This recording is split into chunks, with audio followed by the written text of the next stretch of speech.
یہ کہانی ہے پنجاب کے ایک چھوٹے سے گاؤں بھنوروالا کی، جہاں ایک قدیم زنگ آلود حویلی صدیوں سے کھڑی تھی۔ لوگ اسے صرف بھوتیا حویلی کہتے تھے کیونکہ وہاں رات کے وقت عجیب و غریب آوازیں آتی تھیں۔ کہا جاتا ہے کہ اس حویلی میں کبھی ایک بادشاہ کی خاندان رہتی تھی، مگر ایک دن ایک طوفان اور بدقسمتی نے اس حویلی کو ویران کر دیا۔ پھر ایک ایک کر کے خاندان کے تمام افراد پراسرار طور پر غائب ہو گئے۔ کچھ لوگوں کا کہنا تھا کہ ان پر جنات نے قبضہ کر لیا تھا۔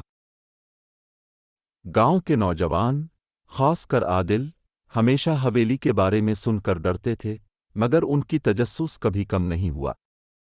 ایک رات عادل اور اس کے 3 دوستوں نے فیصلہ کیا کہ وہ حویلی کے اندر جائیں اور حقیقت جانیں۔ رات کے 11 بجے وہ حویلی کے بڑے پرانے دروازے سے اندر داخل ہوئے۔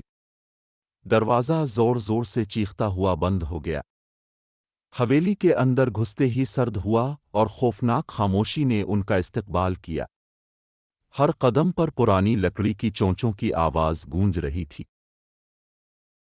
جب وہ لابی میں پہنچے تو اچانک ایک پرانا عکس آئینہ ٹوٹ کر زمین پر گر گیا اور آئینے کے ٹکڑے میں ایک سنسان چہرہ نظر آیا۔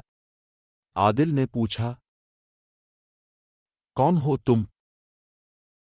کچھ دیر کے بعد ایک دھندلی آواز آئی، یہ حویلی ہماری ہے، یہاں سے جاؤ ورنہ۔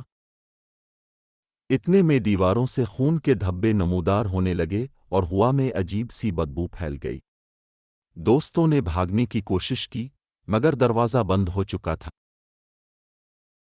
رہائش کی ایک کمرے میں ایک پرانا صندوق ملا۔ عادل نے اسے کھولا تو ایک قدیم کتاب نکلی جس میں زہریلے منتر اور جادوئی الفاظ تھے۔ کتاب کے صفحات خود بخود ہلنے لگے اور ایک سایہ روپ دھرتا ہوا سامنے آیا، ایک بوڑھا آدمی جس کی آنکھیں سرخ اور چمکتی ہوئی تھیں۔ اس نے کہا، میں اس خاندان کا روحانی محافظ ہوں، تم لوگ میرے آرام میں خلل ڈال رہے ہو۔ پھر اچانک دوستوں میں سے ایک غائب ہو گیا۔